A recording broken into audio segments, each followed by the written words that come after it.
খুবই জটিল কতগুলি বিষয় উঠে এসেছে এবং এটা আমি খুব কৃতজ্ঞ এর জন্য। বিশেষ করে আমি যে ডাইমেনশনটা নিয়ে আসছেন, আমি মনে করি যে এটা আমাদের জন্য আজকে এবং আগামীতে অত্যন্ত গুরুত্বপূর্ণ হয়ে দেখা দেবে। তো আমি ডিসজয়েন্টেড ওয়েতে কয়েকটা ইস্যু শুধু উত্থাপন করব। প্রথমত যে এই যে থিম যেটা ছিল এই পুরা এক্সারসাইজ, তার মধ্যে ঐক্য ছিল খুব গুরুত্বপূর্ণ।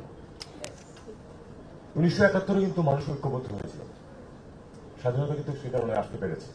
ঠিক আছে, যে কোনো ঐক্যের মধ্যে কিছু খাত থেকে যায়, কিছু মানুষ ছিলেন যারা ওই যে কথা হচ্ছিল যে রাজাকার ইত্যাদি ইত্যাদি, কিন্তু বাই এন্ড লার্জ বাংলাদেশের মানুষ কিন্তু ঐক্যবদ্ধ ছিল, যে কারণে 71-এর স্বাধীনতা অর্জন করা গেছে। 71-এর শহীদদের প্রতি আমি শ্রদ্ধা জানিয়ে আমি আমার বক্তব্য শুরু করছি। একই সাথে আমি শ্রদ্ধা জানাচ্ছি এই জুলাই আগস্ট রেভলিউশনে যারা প্রাণ দিয়েছেন। আবার একই প্রসঙ্গ আসছে, মানুষ কিন্তু ঐক্যবদ্ধ হয়েছিল। এই যে ছাত্ররা যখন রাস্তায় নেমেছে, মানুষ কিন্তু তাদের পেছনে ছিল, যে কারণে এই ঐক্যবদ্ধতার কারণেই কিন্তু এই সাফল্য আজকে আমাদের অর্জিত হয়েছে। আমরা দ্বিতীয়বার একটা স্বাধীনতা, একটা স্বাধীন পরিবেশ সৃষ্টি করার সুযোগ আমরা পেয়েছি, কিন্তু ঐক্যের কারণেই। আমি তাদের প্রতি কৃতজ্ঞতা জানাচ্ছি যারা এই বিপ্লব সাধন করেছেন।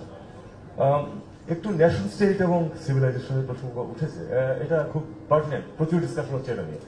আমার ব্যক্তিগত অভিমত, আমাদের মতো রাষ্ট্রের জন্য ন্যাশন স্টেট কনসেপ্টটা অত্যন্ত গুরুত্বপূর্ণ।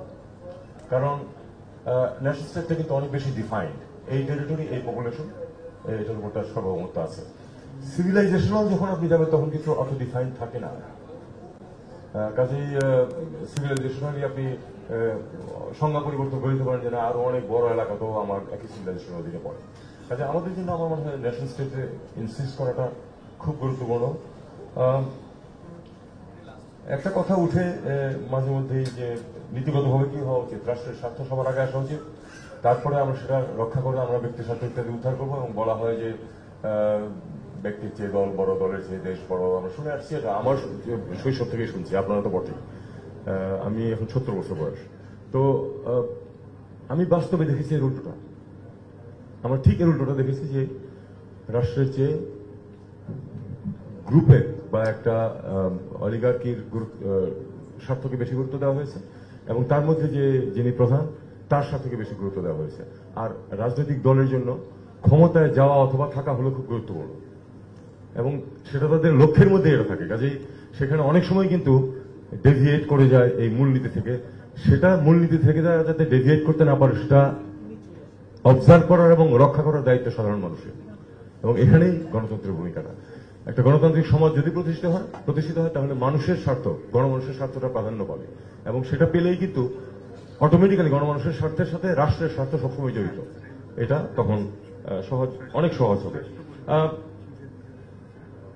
একটা আরেকটা প্রসঙ্গ বলেই আমি রোহিঙ্গা ইস্যুতে যাব, কারণ আমাকে সঞ্চালক আমাকে বলেছেন যে অনেক বিষয় নিয়ে আলাপ হবে, আপনি একটু রোহিঙ্গা নিয়ে বলবেন একটু বেশি করে। তার আগে যে বিষয়টা আমি একটুখানি শুধু টাচ করতে যাচ্ছি সেটা হলো যে লিভারেজের প্রশ্ন। আমাদের ঠিক আছে, ভারত এবং চীনের মধ্যে এক ধরনের সংঘাত আছে, যুক্তরাষ্ট্র এবং ভারতের মধ্যে এক ধরনের সখ্য আছে। আবার আমাদের কিন্তু এই তিনটি দেশের সাথে সম্পর্ক ভালো রাখাটা গুরুত্বপূর্ণ। কারণ আমাদের স্বার্থ আছে তিনটি জায়গাতে। আমাদের একটা জিনিস মনে রাখতে হবে, এত যে শত্রুতা চীন এবং ভারতে, তাদের মধ্যে বাণিজ্যের পরিমাণটা আপনারা শুধু খেয়াল করে দেখবেন, $100 বিলিয়ন বেশি। কাজে আমাদের স্বার্থ আছে প্রতিটি দেশের সাথেই, এবং আমাদের আরেকটি স্বার্থ আছে যেটা, যেহেতু আমরা মেজর প্লেয়ার না ইন্টারন্যাশনাল অ্যারিনাতে, কাজে আমাদেরকে এক ধরনের ব্যালেন্স মেনটেন করে চলতে হবে। এটাও কিন্তু একটা গুরুত্বপূর্ণ বিষয়। সবশেষে আমি একটু রোহিঙ্গা প্রসঙ্গে বলছি। আমি 1 সপ্তাহ আগে ইনভাইটেড হয়েছিলাম থাইল্যান্ডে। থাই পররাষ্ট্রমন্ত্রী নিমন্ত্রণ দিয়েছিলেন মিয়ানমারের চারপাশে যে দেশগুলি আছে, ল্যান্ড বাউন্ডারি যাদের আছে, তাদের পররাষ্ট্রমন্ত্রীদের। তো সেখানে আমি গিয়েছিলাম। মূল আলোচনায় 3টা বিষয় ছিল। এক হলো যে বর্ডার, 2 আপনার ড্রাগ এন্ড আদার ক্রাইমস, এবং 3 হচ্ছে মিয়ানমারের ভবিষ্যৎ কি হবে। রোহিঙ্গাদের কথা বলা ছিল না। তা আমাকে যখন ইনভাইট করা হয়, আমি তখন প্রথমেই বলেছি যে আপনারা যে 3টা ইস্যুর কথা বলছেন, প্রত্যেকতে রোহিঙ্গাদের স্বার্থ ওতপ্রোতভাবে জড়িত, এবং রোহিঙ্গা সমস্যার সমাধান না করে আপনি এই 3টা জিনিস সমাধান করতে পারবেন না। তো এটা আমি, যেহেতু এটা একটা ইনফর্মাল কনসালটেশন ছিল, কাজে আমাকে ঠিক স্ট্রেট জ্যাকেট সরকারি অবস্থানটাকে মেনটেন করতে হয় না। আমি যখন বাইরে বলেছি অবশ্যই আমাকে এমন ভাবে কথা বলতে হবে, কারণ আমি যেটা বলবো সেটা তো সরকারের বক্তব্য হিসাবে এসে যাবে। কিন্তু সেখানে আমি অনেক ফ্রি ফ্র্যাঙ্ক কথাবার্তা তাদের সাথে বলেছি, এবং ইন্ডিভিজুয়াল যে দেশগুলির সাথে পররাষ্ট্রমন্ত্রীদের সাথে আমার দ্বিপাক্ষিক আলোচনা হয়েছে 4টি, সেখানে আমি এটা উল্লেখ করেছি, তাদেরকে বুঝিয়ে দিয়েছি যে এখানে যদি তুমি তাদের সমস্যার সমাধান না করো, তাদের যে ডেমোগ্রাফিক প্যাটার্ন যেটা আছে, if you have 200,000 young boys, আমি মেয়েদের কথাও বলি, আমি যদি 200,000 young boys who do not see light at the end of the tunnel, they will become desperate, and desperate people will do desperate things that will not only harm Bangladesh, কিন্তু তোমাদেরও অসুবিধা হবে, প্রত্যেকটা দেশেই ক্ষতি হবে। অলরেডি সেটা লক্ষণ কিছু কিছু দেখা যাচ্ছে, বোট পিপুল পৌঁছে যাচ্ছে বিভিন্ন জায়গাতে। তো আমি সেখানে এই 3টা বিষয়ে আমি বলেছি প্রত্যেকটাই আমাদের স্বার্থের সাথে জড়িত, এবং এই 3টা সমস্যার সমাধানের পথেই রোহিঙ্গা সমস্যার সমাধান জরুরি। তো এটা হলো আমাদের অবস্থান। এখন আমরা জানি কি হচ্ছে সেখানে। আরাকান আর্মি প্রসঙ্গ এসছে, অফিসিয়াল কোন ডিসকাশন হয়তো আরাকান আর্মি নিয়ে আমার জন্য বলা কঠিন, কিন্তু আমি এটুকু শুধু মিয়ানমারের যিনি ছিলেন তাকে আমি বলেছি যে স্যার এখন আসলে 100% তাদের দখলে চলে গেছে বর্ডারে, 100% চলে গেছে তাদের বর্ডারে তাদের দখলে, কারণ শেষ দুটো যে তাদের স্ট্রং হোল্ড ছিল সেগুলি থেকে তারা বিতাড়িত হয়েছে, তাদের হেডকোয়ার্টার যেটা সেটাও আরাকান আর্মি দখলে চলে গেছে। শুধু পোর্টটুকু আছে, শুধু সিটওয়ে বাদে, সিটওয়ে এবং দক্ষিণের ওই চাকতেও তাদের এখনো নিয়ন্ত্রণ আছে।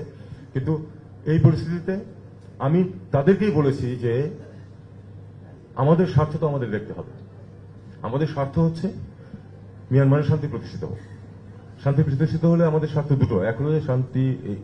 আজকে কালকে তো আমি রোহিঙ্গা প্রত্যাবাসন নিয়ে কথাও বলতে পারছি না, কার সাথে কথা বলবো, এটা নিয়েও তো সমস্যা আছে। আর যে অঞ্চল থেকে রোহিঙ্গারা বিতাড়িত হয়েছে এবং হচ্ছে, আরাকান আর্মির সময়েও রোহিঙ্গারা বিতাড়িত হয়েছে, হচ্ছে এখনো, সেখানে তো ওই মিয়ানমার রাষ্ট্রের কোনো কর্তৃত্ব নাই।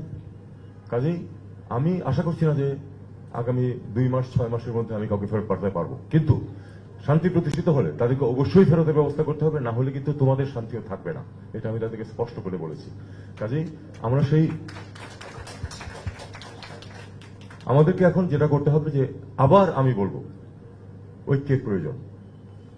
অবশ্যই স্যার যেটা বলেছেন যে দ্বিমত থাকতে পারে, একই বিষয়ে বিভিন্ন সমাধান তো থাকে, এবং এক একজন এক এক রকম সমাধান চিন্তা করতে পারে, কিন্তু এই যে একটা সাংঘাতিক ধরনের জাতীয় স্বার্থের প্রশ্ন, সেখানে ঐক্য থাকাটা খুব জরুরি। পৃথিবীর বেশিরভাগ দেশে কিন্তু এই জিনিসটা আছে। বাইপার্টিজান বা যেসব দেশে দুটো মেজর পার্টি, বাইপার্টিজান আলোচনার ভিত্তিতে কিন্তু অনেক কিছু নির্ধারিত হয়। আমরা এটা আনফর্চুনেটলি গত 50 বছরে 52 বছরে কখনো দেখিনি। সবসময় সরকার যেটা মনে করে সেটাই করেছে। অপোজিশন এমনকি কখনো কখনো, কিছু মনে করবেন না স্যার, কখনো কখনো এমনও দেখেছি যদি সরকার, ওনারাও ছিলেন তখন, তারা যেটা করেছেন আবার অন্যরাও তাই করেছে। সরকার হয়তো একটা আসলেই ভালো কিছু করতে যাচ্ছে, একটা অবস্থান নিচ্ছে কোনো বৈদেশিক সম্পর্কের ক্ষেত্রে, কিন্তু অপোজিশন সেটাকে সমর্থন করেনি। এটা যেন একেবারে প্যাথোলজিক্যাল ছিল যে অপোজিশন সরকারের কোনো কিছুই মানবে না, আর সরকারও অপোজিশনের কোনো কিছুই মানবে না। তো এই অবস্থা থেকে আমাদের বেরিয়ে আসতে হবে। আমাদের আসলে একটা ব্রড একটা ঐক্যমত লাগবে যে দেশের স্বার্থ যেখানে জড়িত সেখানে আলোচনা হবে দুই পক্ষের মাঝে, একতরফাভাবে কিছু করা হবে না। 1, 2, যদি আসলেই যেখানে স্বার্থ আছে সেখানে দুই পক্ষই ঐক্যমত পোষণ করবে এবং দেশের স্বার্থটাকে বড় করে দেখবে। আগামীতে যে সরকার আসতে যাচ্ছে, আমাদের সবারই প্রত্যাশা, বিশেষ করে ছাত্র আন্দোলন যারা করেছে তারা কিন্তু পরিবর্তন চেয়েছে। আমরা পূর্বাবস্থায় ফিরে যেতে চাই না। শুধু দল পরিবর্তন হবে বা মানুষ পরিবর্তন হবে, আর রাষ্ট্র যেভাবে চলবে তার মধ্যে কোনো পরিবর্তন হবে না, এটা কেউই মনে হয় চায় না। এবং আমি আশা করবো যে যারা আগামী দিনে, আমরা তো খুব অল্প দিনের জন্য আছি, আগামী দিনে যারা নির্বাচিত হয়ে আসবেন তারা যেন এই জিনিসটাকে মনে রাখেন, মানুষের যে ইচ্ছা সেটার যেন প্রতিফলন থাকে, এবং তারা যেন ঐক্যবদ্ধভাবে দেশ চালান, সবাই একমত হয়ে, বিশেষ করে যেখানে দেশের স্বার্থ জড়িত। আমার মনে হয় ইন্ডিয়ান ফরেন সেক্রেটারি আমাদের নলেজেই দেখা করতে গেছেন, এটা কোনো গোপনীয় বিষয় ছিল না। ধন্যবাদ।